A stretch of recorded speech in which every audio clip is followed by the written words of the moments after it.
What you're looking at is a real-time liquid simulation running entirely in the browser. No Canvas 2D, no library, no framework, just raw HTML, a physics web worker, an SVG filter pipeline, and a WebGL shader running in parallel. This is FVLA version 5, a device-aware tiered render engine built for one purpose: maximum visual quality at whatever frame rate the device can sustain. Let's break down exactly how it works. The first thing the engine does, before a single frame renders, is detect the device tier. You can see the badge in the top left. SIM, GPU, DOM, 3 systems, each independently active. The engine runs a quick check. How many CPU cores does the device have? Is it a mobile chipset? How much memory is available?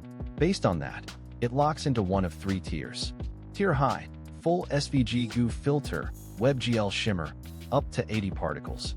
Tier mid, GU filter only, 1 octave, no WebGL. Tier crit, CSS fallback only, no filter compositor at all. This decision is made exactly once at startup.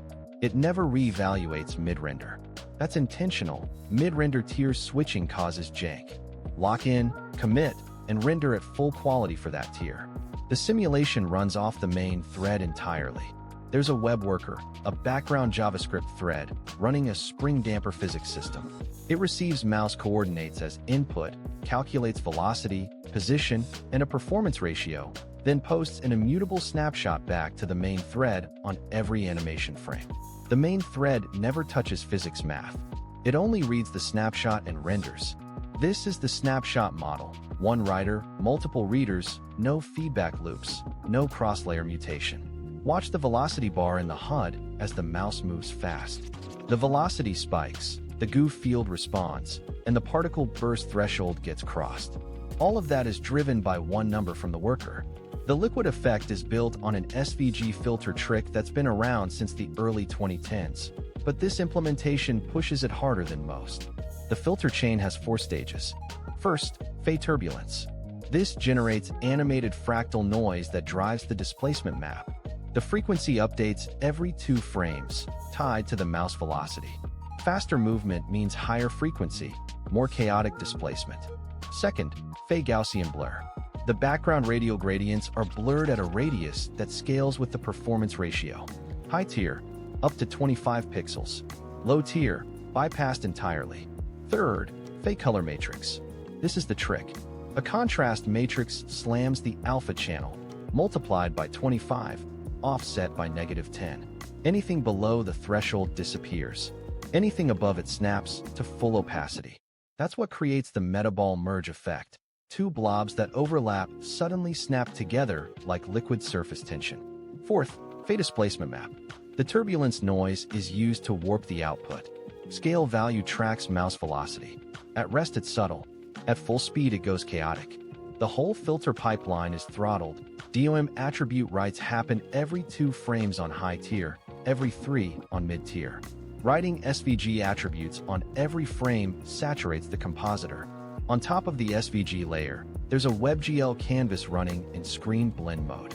The fragment shader computes a caustic light pattern, 2 octaves of value noise, 1 slow, 1 fast, combined and multiplied by a proximity falloff from the mouse. The result is that shimmering underwater light effect you see around the cursor at speed. It's cheap, a single full-screen quad, medium precision, no textures, no frame buffer objects. The entire shader is about 20 lines of GLSL. On mid and crit tiers, this canvas is never initialized. The GPU in the badge stays dark, 0 cost on devices that can't afford it. The particle system uses an object pool, a fixed set of DOM elements pre-allocated at startup, recycled rather than created and destroyed. On high tier, the pool cap is 80 particles. Each one is a 3-pixel div with a cyan glow. Spawn threshold is tied to the velocity snapshot from the worker. Cross 60 units per second, and the budget accumulates. The budget system smooths burst spawning. You don't get a particle explosion on a single fast frame. You get a sustained trail proportional to sustained speed.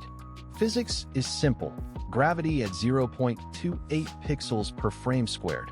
Random initial velocity. Linear opacity decay over 40 frames.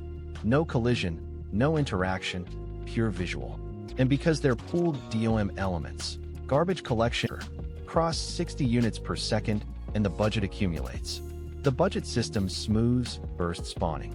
You don't get a particle explosion on a single fast frame. You get a sustained trail proportional to sustained speed. Physics is simple.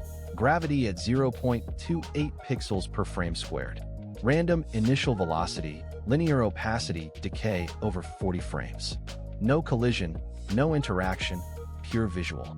And because they're pooled DOM elements, garbage collection never fires mid-animation. 5 o'clock, unified clock and architecture wrap. The last piece that ties everything together is the unified clock. Every system, the GPU uniforms, the SVG filter frequency, the UI text buoyancy, the particle physics, reads from a single time source on the main thread.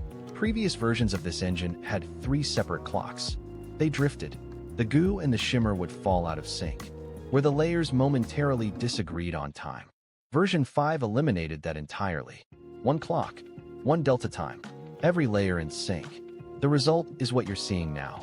A render pipeline that feels like a single coherent system, not 3 effects layered on top of each other. That's FVLA v5. Device aware, worker offloaded. Filter throttled, pool managed, single clock. Full source is in the description. 5:45 outro. If you want to dig into the source, everything shown here is in one self-contained HTML file. About 750 lines including the worker, the shader, and the filter. Drop a comment if you want to follow up on building the tier detection system, or how to push this further with off-screen canvas. Subscribe for more